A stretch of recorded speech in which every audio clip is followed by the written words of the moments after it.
ফেব্রুয়ারিতে ত্রয়োদশ জাতীয় সংসদ নির্বাচন। সারা দেশ প্রস্তুত হচ্ছে একটি অবাধ, সুষ্ঠু এবং গ্রহণযোগ্য নির্বাচনের জন্য। কি ভাবছেন সাধারণ মানুষ থেকে শুরু করে আগামী জনপ্রতিনিধিরা, সে কথা জানাতে ডিবিসি নিউজের ইলেকশন এক্সপ্রেস ছুটে যাচ্ছে সব সংসদীয় আসনে।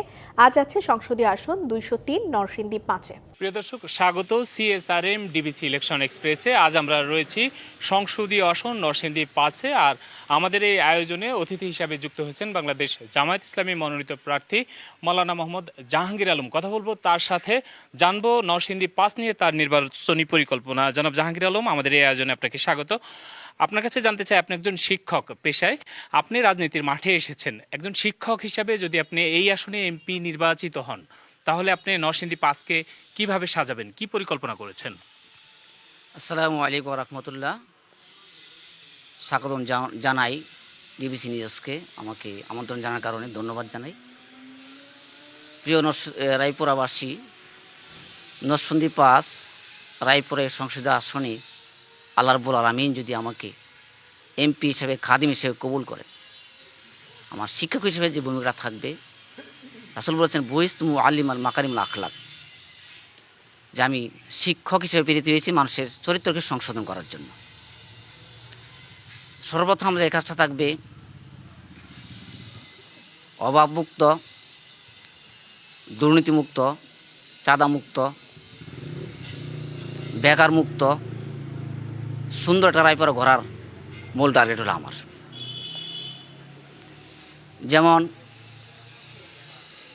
যেখানে বেকারত্ব থাকে সেখানেই থাকে মারামারি, কাটারি, রক্তাক্ত। বেকারত্ব দূর করতে চাইলে সর্বপ্রথম যে কাজটা, আমার এই অঞ্চলে মিল ফ্যাক্টরি চালু করতে হবে, কাজের ব্যবস্থা করে দিতে হবে। দুটো অঞ্চলে বিভক্ত, একটা চর অঞ্চল, একটা টান অঞ্চল। চর অঞ্চলের রাস্তাঘাট, কালভার্ট, ব্রিজ না থাকার কারণে, পর্যাপ্ত না থাকার কারণে শহরের সাথে যোগাযোগটা তাদের জন্য কঠিন হয়ে পড়ে। চর অঞ্চলের জন্য যেটা বেশি প্রয়োজন আমি মনে করছি, আলাদাভাবে একটা হাসপাতাল দরকার। নদী ভাঙ্গনের কবল থেকে বাঁচানোর জন্য যা যা প্রয়োজনীয় সেগুলো আমাদের করতে হবে। এরপর হলো আমাদের চর অঞ্চলের যে মারামারি, কাটাকাটি, তাকে বন্ধ করতে চাইলে সর্বপ্রথম যে কাজটা আমার লাগবে, সে এলাকার প্রভাবশালী ব্যক্তিবর্গ, জনসাধারণকে, সকলকে নিয়ে ঐক্যবদ্ধভাবে বন্ধ করার জন্য তাদেরকে নিয়ে মিলেমিশে রায়পুরা গড়ব ইনশাল্লাহ। যেমন আমার কোহিনুর জুট মিল দীর্ঘদিন ধরে বন্ধ, প্রায় 4000 কর্মচারী সেখানে কাজ করত। এটা চালু করবো ইনশাল্লাহ। এখানে বেকারত্ব দূর করার জন্য যুবকদের কাজ দেওয়া যাবে। আমাদের মেল ফ্যাক্টরি করার জন্য চিন্তা আছে, করবো ইনশাল্লাহ। যে কৃষিখাতে আমাদের ব্যাপক উৎপাদন কীভাবে করা যায়, কৃষকদেরকে আধুনিক পদ্ধতিতে প্রশিক্ষণ দিয়ে কৃষি ক্ষেতে, খামারে তারা ব্যাপক কাজ করার মাধ্যমে ফসল উৎপাদন করে ব্যাপক মুনাফা অর্জন করতে পারে, সে ব্যবস্থা ইনশাল্লাহ করব। আমি শিক্ষক হিসেবে যেটা প্রয়োজন, আদর্শ শিক্ষার মাধ্যমে, অর্থাৎ আমাদের রায়পুরাতে যে শিক্ষা প্রতিষ্ঠান আছে, সে শিক্ষা প্রতিষ্ঠান আরও ডেভেলপ করার জন্য।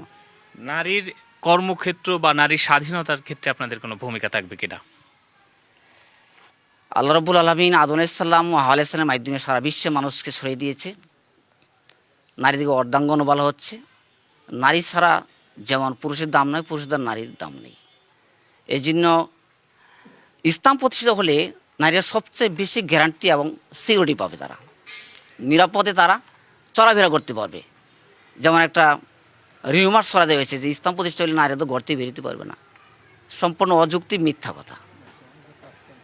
তারা চাকরি করতে পারবে, ব্যবসা করতে পারবে, তাদের নিশ্চিন্তে ঘর থেকে বাইরে আবার আসার গ্যারান্টি দিয়ে ইসলাম। এই জন্যই ইসলাম প্রতিষ্ঠা হলে নারীরা সবচেয়ে বেশি সুখে থাকবে, শান্তি থাকবে ইনশাল্লাহ। জি, অসংখ্য ধন্যবাদ আপনাকে আমাদেরকে আপনার মূল্যবান সময় দেওয়ার জন্য। প্রিয় দর্শক, এখনকার মতো আজকের এই আয়োজন শেষ হচ্ছে। আমাদের পরবর্তী আয়োজন রাত 9টায় দেখার আমন্ত্রণ রইল। সে পর্যন্ত সবাই সিএসআরএম ডিবিসি ইলেকশন এক্সপ্রেসের সাথেই থাকুন।